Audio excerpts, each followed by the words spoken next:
All right, well, to respect everybody's time, we're going to go ahead and get started.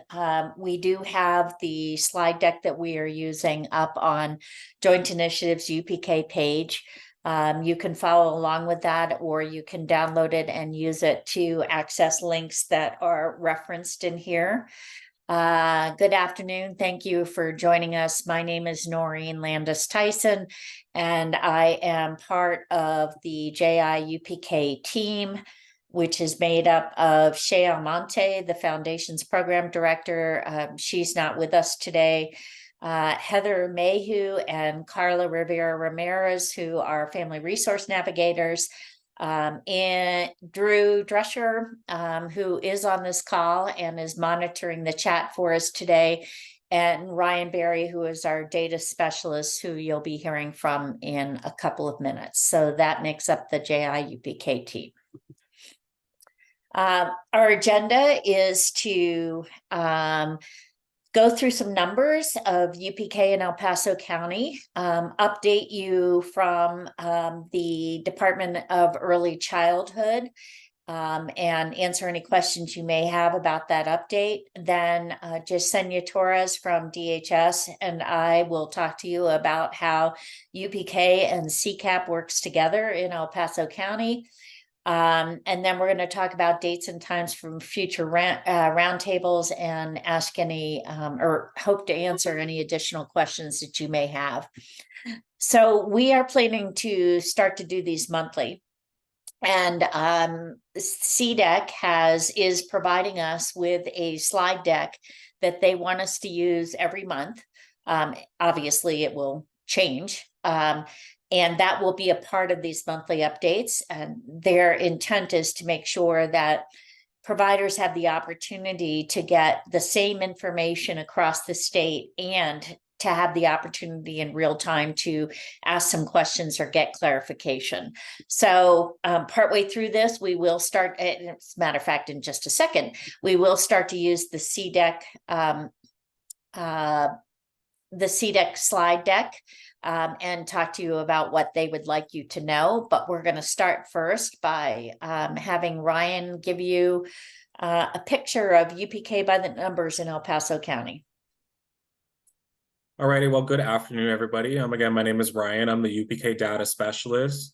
I'm just going to be giving you all a very high-level overview of some of the data here in El Paso County. Of course, we do have a lot of data here, so this is just a very rough, high-level overview of what we have going on here.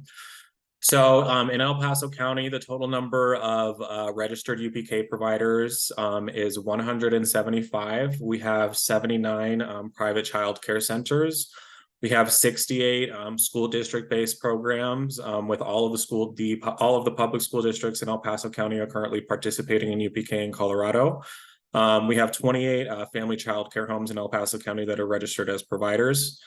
The total number of active applications that we have right now in the system is 7,347. The total number of registered UPK seats amongst our 175 providers is 5,127. The number of 4-year-olds that we currently have enrolled in El Paso County is 4,132. There are also 881 3-year-olds that are enrolled across the various school districts in El Paso County. And then we also still have around 764 unmatched 4-year-olds. And our navigators are currently working through that list and working with those families to help them find some placement if they are still interested in UPK and getting their applications withdrawn if they're no longer interested in UPK. But they're absolutely rocking that right now and getting really great outreach to all of those families. So like I said, that is just a high-level overview of all of the numbers here in El Paso County at the moment. Thanks, Ryan. Does anybody have any questions or comments on any of those numbers? And you can use the chat or you can unmute yourself if you would like and make your comment. Michelle? Yeah, I was looking at the unmatched 4-year-olds. I'm a new program. We just started. We opened in July, and I realized too late that I cannot become a provider this year. But I'm wondering if there's so many unmatched 4-year-olds, why aren't they taking new providers? Well, I think that's an excellent question for the state. I think they just felt at some point that they had to stop and excuse me, and manage what they had, rather Mhm. than bringing new providers on. So, yeah, they had a deadline of the end of August and felt like that they had done plenty of outreach to let people know that that was going to be the deadline for new providers, and they just felt like they couldn't constantly bring on new providers throughout the year, and maintain the system and the quality that they wanted to maintain. All right, that's understandable. Yeah. I was just waiting for my license right during that timeline and kind of missed it, but oh well. Okay. Yep. All right. Any other questions or comments here? Okay. We're now going to get into what the state wants you to know. And frankly, I would hope at this point, since most of you are UPK providers, that you already know most of this information. But if at any point along the line you have questions or concerns, either put them in the chat or raise your hand or something. Okay, we're going to go over matching and enrollment updates, programs and tuition, payments, quality standards, and the resources that are available. And we'd like to remind you that we keep the most up-to-date information on JI's UPK page. And again, I'll have Drew once more put that into the chat. So most of these things, if not all of them that are talked about here, are also up on the UPK page. So by now you all know that we're in a series of weekly matching. And so the algorithm is run on Mondays, and then the matches are sent to providers on Mondays. And the providers have between Monday and Wednesday to review. And if it is during that time that a family who has a proposed match with you is in placed status, okay? And the family cannot see that. It is a proposed match with you. And that's a really good time for you to reach out to families and find out, you can say to them, hey, there's a proposed match with me, and love to set up a tour or whatever else it is that you want to do. Can we talk about, some of our unique policies that we want to make sure that you know about, et cetera. And then on Friday, matches are sent to families. And at that point, families have the opportunity between Friday and the following Thursday to review and accept or decline their match. So that's the cycle right now. So it's a little bit challenging because at the same time that there's matches out there for families, there's also placed matches for you, potential matches. So you really have to keep an eye on your lists and making sure that you're checking, at least every Monday, what has come in for you. Okay. Are there any questions on the DAA? Okay. CDE or CDEC has now also authorized a walk-in enrollment process. This did not used to be the case, but in the last 3 weeks or so, they have authorized this. And what this means is that if you have someone who stops into your center or calls you and they come in and you've talked and they say, yeah, I have a 4-year-old, I haven't enrolled in UPK, or I have enrolled in UPK, but I'm on a wait list. And you have an open seat. So in other words, you don't have, let's say you've got 10 seats available in the system, you've got 8 enrolled, and the other 2 are not in either placed or match status. So they're truly open. Then you can send us an email and say, please enroll this child in that seat. And we will take care of that for you. You need to make absolutely sure, however, first that you actually do have an open seat, and the system does not see an open seat if you've got kids in placed or matched / offered status. As far as they're concerned, it's not open until the family acts on it one way or another and declines it. So this is good because it does give you more flexibility in terms of, participating and getting your own seats filled if that's what needs to happen. Please don't reach out to us and ask us to enroll somebody unless you know they have a UPK application in the system. And then when you ask them to complete the UPK application, ask them to put your center as the only choice and make sure that the program is correct. So then there is absolutely no question as to what it is we're supposed to accept on behalf of the family. Make sense? Okay. All right. I'd be shocked if you didn't know this by now, but so there are essentially three programs in UPK. Part-time is between 10 and 14 hours per week over a 36-week period. Half day, and they do define half day as either AM or PM, is 15 hours per week. And every 4-year-old qualifies for 15 hours per week. That doesn't mean they have to participate for 15 hours, but they all qualify for 15 hours per week. And then full day is 30 hours per week. So this next part, basically, it boils down to if you have a family enrolled for 15 hours per week of UPK, you cannot charge them for those 15 hours. UPK is paying for that. Okay.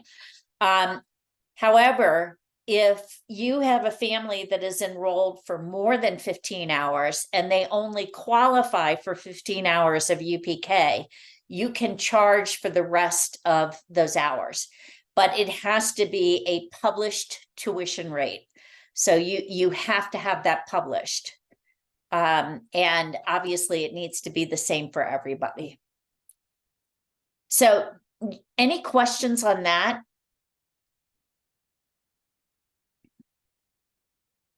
Okay. So a couple of examples here. When can a provider charge tuition? If the child attends 15 hours per week, the child is awarded standard 15 hours week of universal preschool. The provider cannot charge tuition. We just said that. Sample 2, the child attends 20 hours per week. Child is awarded standard 15 hours. The provider can charge tuition, and it says here, or use other funding sources for hours 16 through 20 based on the provider's published rate.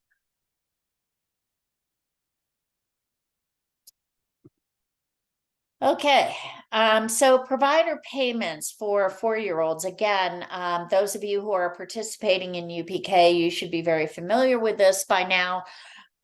You're being paid monthly based on the number of 4-year-olds that are enrolled in the program by the 15th of the prior month. So on October the 8th, you were paid for children that were either in enrolled or accepted status on September 15th. On November 8th, you will be paid for children who were enrolled status on October 15th. The state is no longer paying for kiddos who are in accepted status. They must be in enrolled status. There's a whole payment reference guide up on the UPK page. It talks about the schedule, and it also talks about half-month rates. And the state just wants to point out that that October 15th through the 25th is the last month of late enrollment for a half-month rate. So after that, they are paying in full month increments based on the number of children that were enrolled on the 15th of the previous month. Questions on that?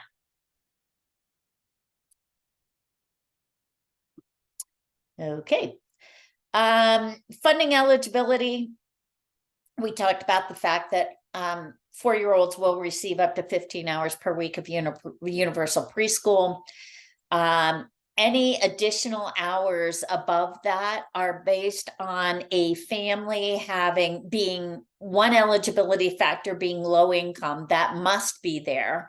And then they have to have an additional eligibility factor, qualifying factor.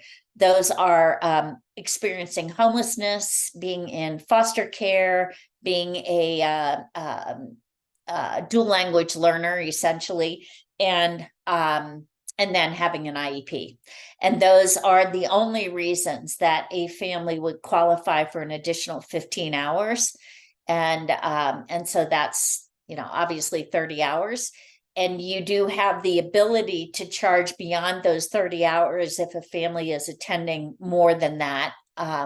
But my hope would be that if that's happening, that they would be eligible for CCAP and that you would help them get enrolled there. But we'll talk about CCAP in a few minutes.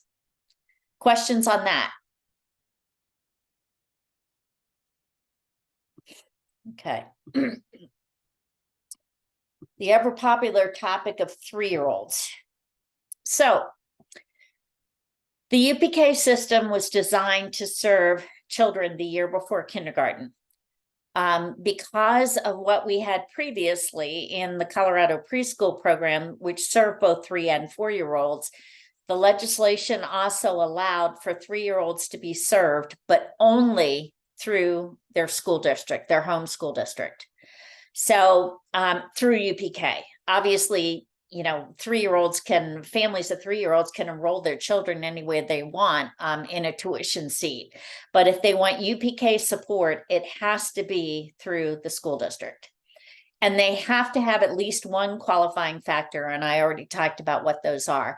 Otherwise, they're not eligible for UPK support through the school district. And districts may serve these kiddos directly, or they can contract with a community-based provider.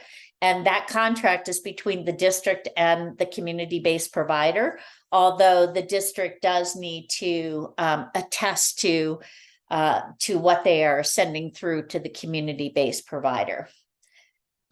This next part is really about school districts needing to attest to their historical allotment. It really doesn't pertain to you except for CPCD, which if you have questions about this regarding District 2 in particular, I can help with you with that offline. Questions on this? Okay.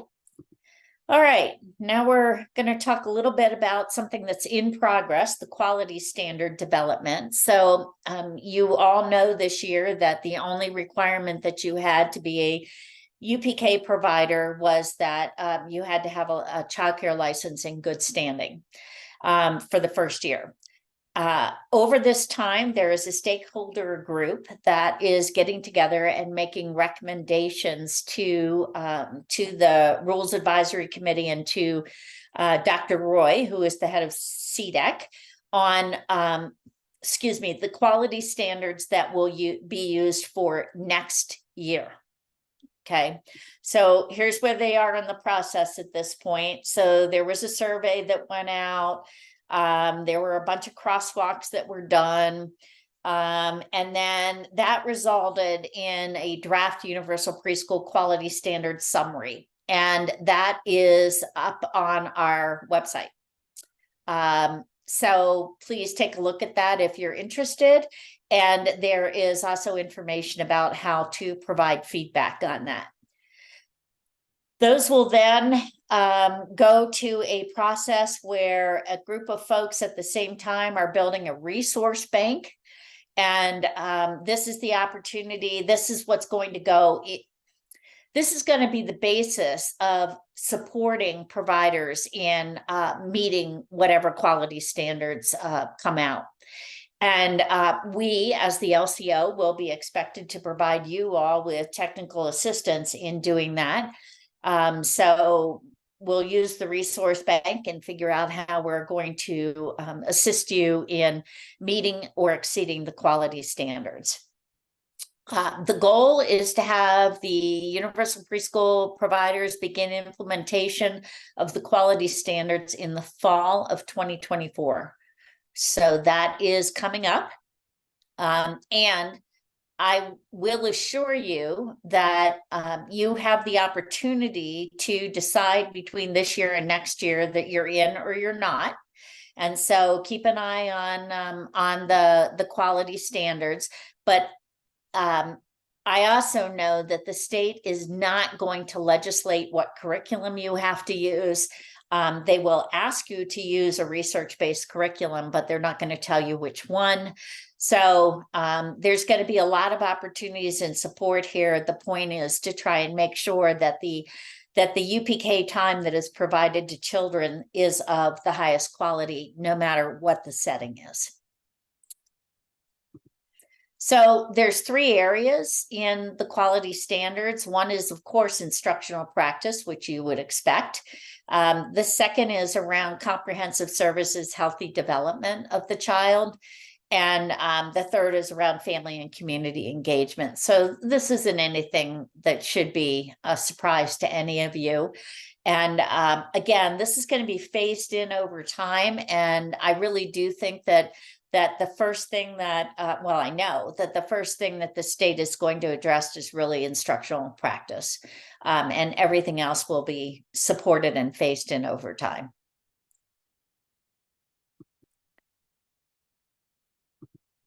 Okay, so there's some related documents here again, the quality standards crosswalk, the preliminary stakeholder input, the draft universal preschool quality standards, and the frequently asked questions. They are all linked in the slide deck, which is up on the UPK page. And in many cases, the separate document is also up there. So if you're interested in what's going on here and you want to provide some feedback, just stay up to date on that.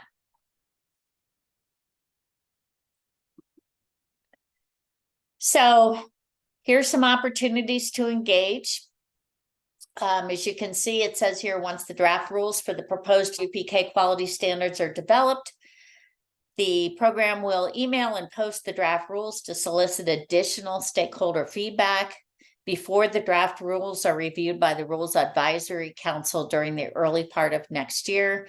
And if you're interested, you can click on that link to see how to provide feedback on the draft rules. Any questions on that? Okay. So there's some funding opportunities that are out there. These are for UPK providers. Okay. Provider capacity building. The deadline to apply for that is October 31st. It's any universal preschool provider who is active, signed the agreement, and has matches. There's certain funding categories there, and you would have received a link from Metrics IQ to apply for that if you're a UPK provider and you had matches in the system. If you did not get that link and you want to provide for that, let us know and we will give you information as to where to reach out to Metrics IQ. The provider bonus, that attestation was available in September. Again, you would have been sent a link by Metrics IQ. You could have only providers who have not participated in the Colorado preschool program, are active and sign the agreement and have matches by 8/31 will be eligible. Initially, they said that they were going to make an October payment and a December payment. The October payment is delayed. Everything will come in one payment in December, and it's $800. We do have the links for that. If you think you are eligible and did not find a link, reach out to me, and I can send you the link for your attestation. Questions on that?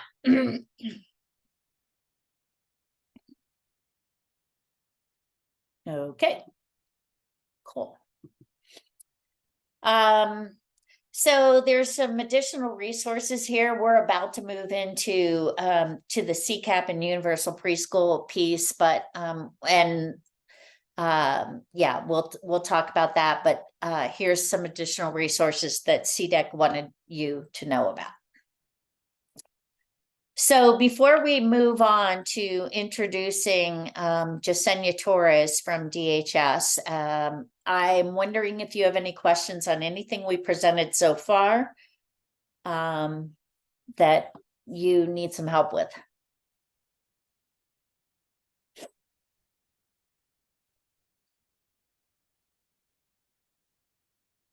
Okay, I've either put you all to sleep or we're really good.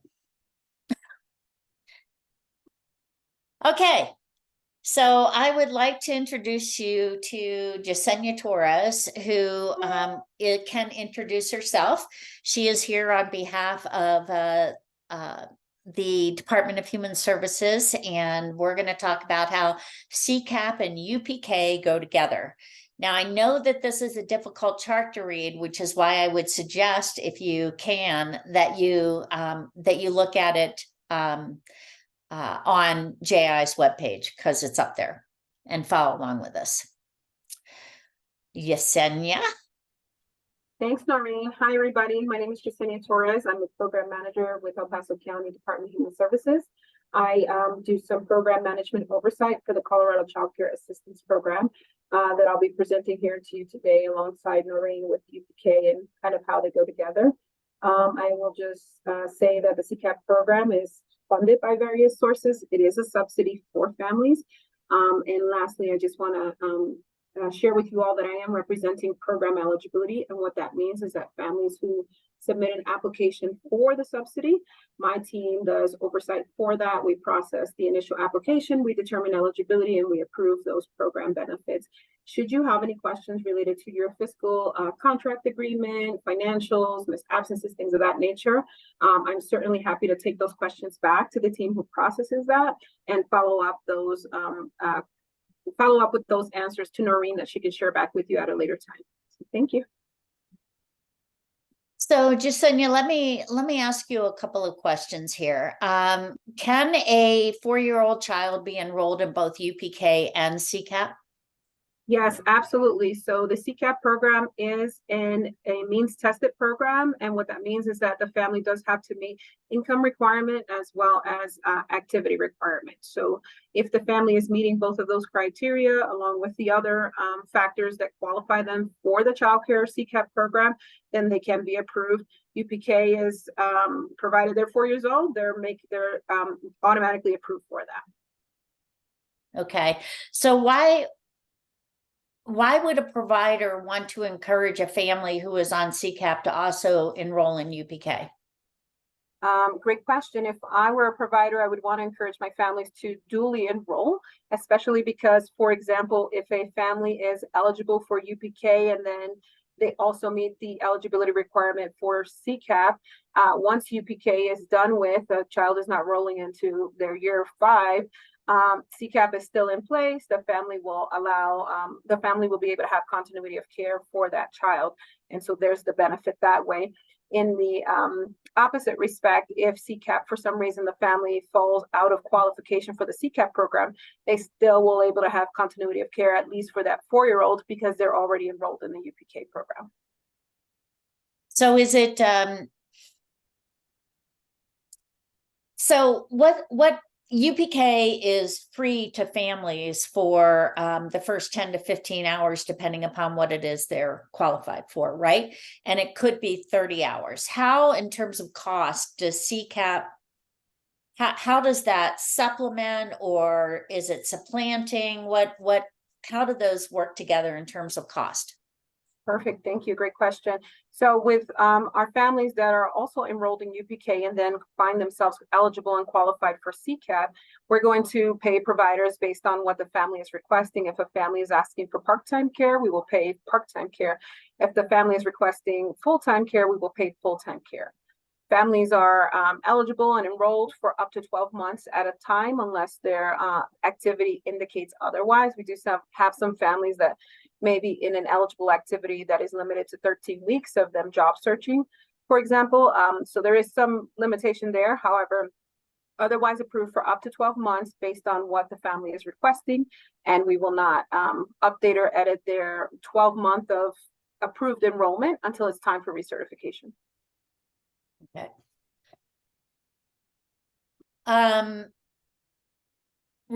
Well, let's talk about wait a minute, I missed attendance, I think. Okay, so UPK is based on the enrollment of a child on the 15th of the month, right? And it's not based on attendance. CCAP, however, is different, right? Correct. CCAP is based on attendance. So provided that the children are in fact attending, the provider will be paid. Families are equipped with login credentials as well as the provider for them to be able to check that individual in.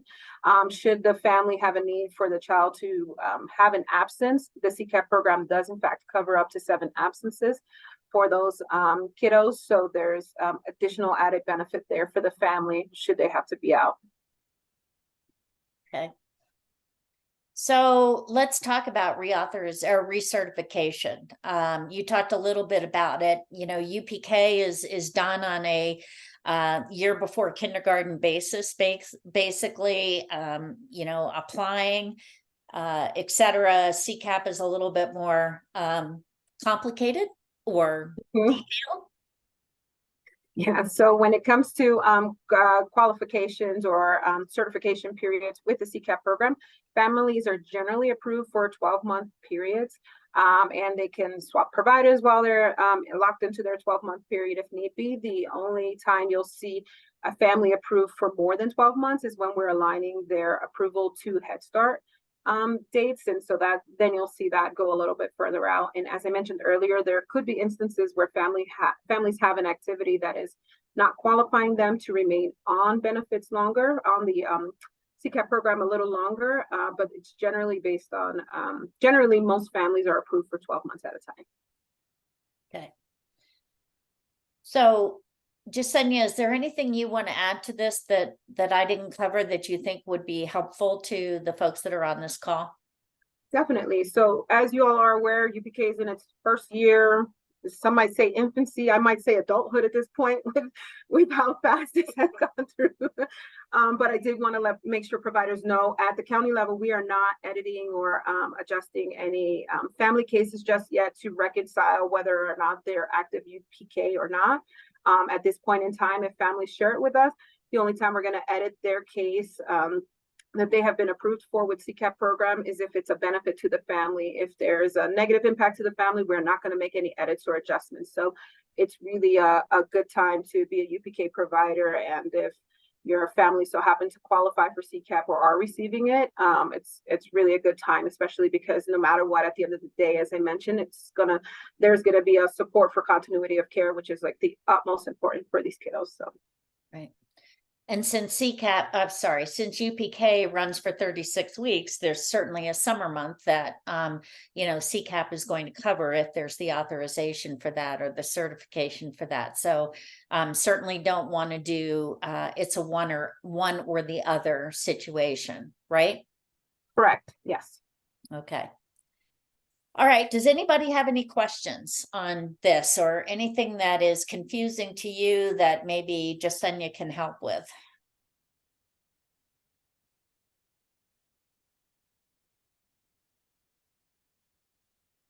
I don't have any questions, but I do want to say that was a very good explanation, and it's very clear. So I appreciate that. Thank you. Thanks, Irma. Okay, so the moral to the story is if you have children that are on CCAP and they're 4 years old and they're not enrolled in UPK, you should consider them to be a walk-in and contact us so that we can get them enrolled in a spot. And it may mean that on paper you need to increase your spots, but if you already have the child there anyway, you're just moving a CCAP/tuition spot to also include UPK. take the money. Mm-hmm. Okay, so if you have any questions about any of that, feel free to reach out to me. I did put my email in the chat, and I'm happy to work through. And if I can't get you an answer from the CCAP side, then Jasenia will, or her staff will be happy to support us. All right, that is the end of our formal presentation today. We are now available for any other questions you may have. The floor is open.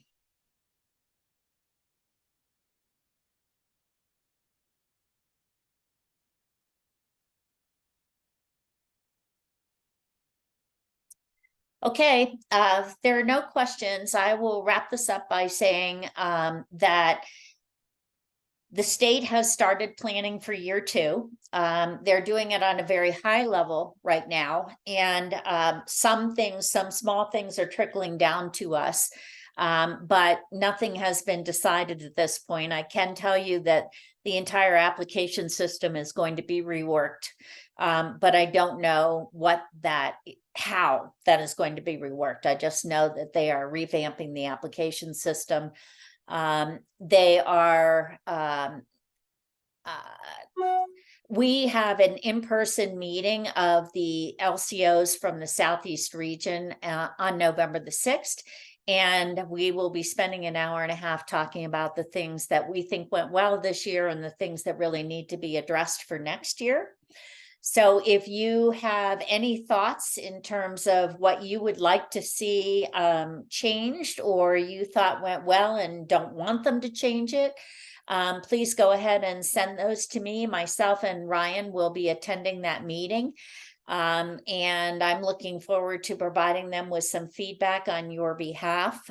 So please let us know if you have anything that you would like shared. I have a quick question about that. Is it worth even submitting something about the application where families can actually indicate if they are CCAP or anything like that?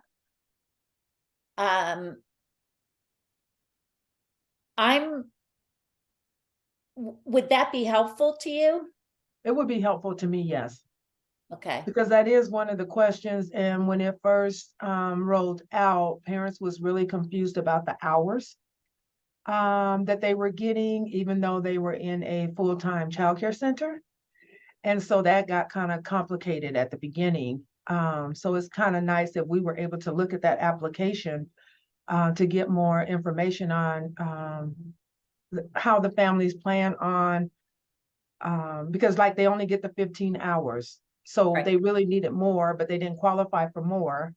And understanding that they would be private pay or need to, apply for CCAP. So just on the application, maybe if there's a little check mark where they plan on applying for CCAP, being private pay, or something like that, Okay.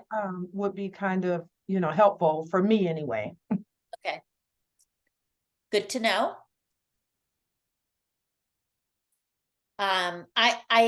I think that obviously the state has learned a lot. We all have learned a lot through this first year. There were, there was a lot of confusion and misinformation about how many hours a child was going to be eligible for.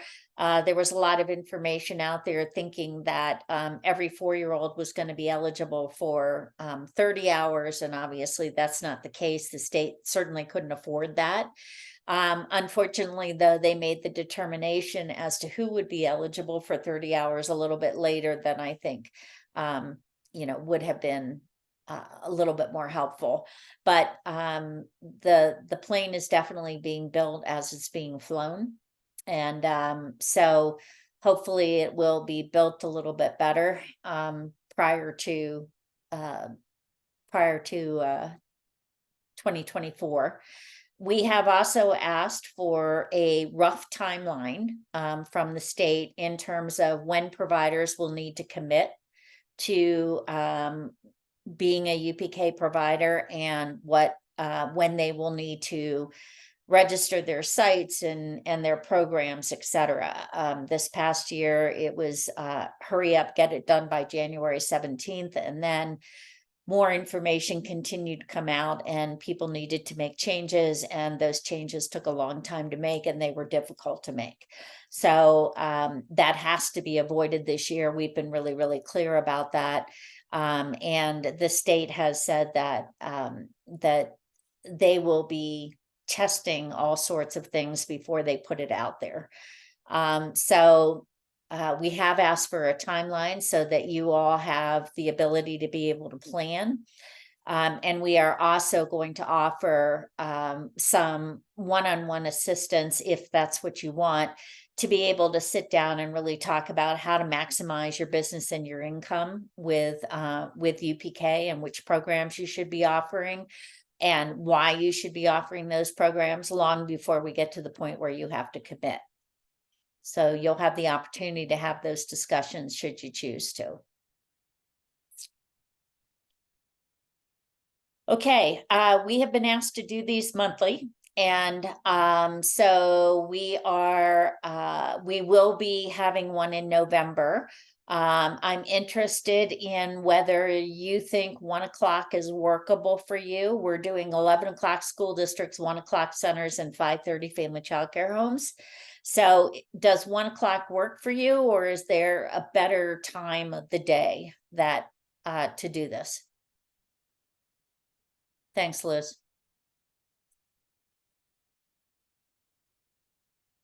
Works for me. Nap time. Nap time. Yep, exactly.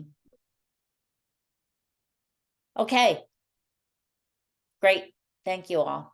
All right, so we will be getting out a schedule to you for November for sure, shortly, so that you can get it on your calendars.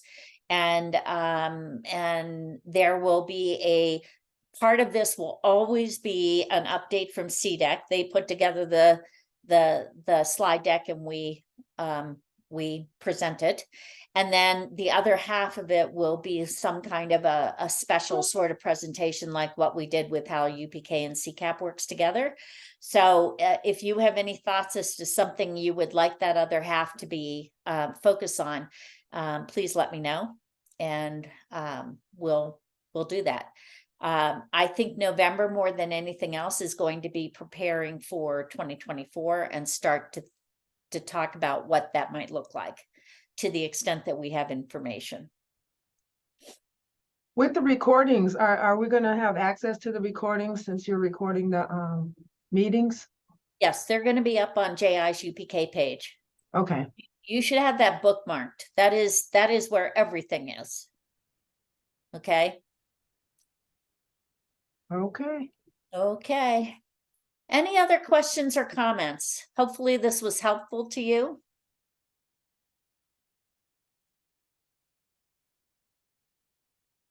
All right. Thank you all for being here. Jasenia, I'll see you around 5:30 or someone from your staff. You do such a nice job, so I hope it's going to be you.